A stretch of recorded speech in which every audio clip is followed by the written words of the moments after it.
Eto na naman si Mami Sin at magpa-plancha ng uniform. Dahil ang start nga ng pasukan is 12 noon hanggang 5 p.m. So kailangan naka-ready na lahat. Siyempre bilang nanay, lahat ino-organize ko bago pumasok. At pinaplancha ko lahat, simula sa sando, sa short na white, sa uniform, at syempre ang panyo. At take note, kapag ganyan na ang ginagawa ko, wala na akong sinasayang na oras kasi para kay Mami Sin, time is gold.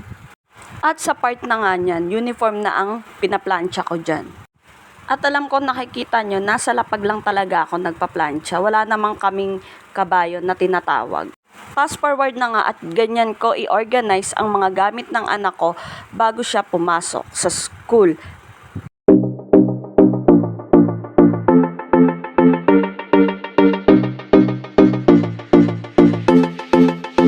Like and follow.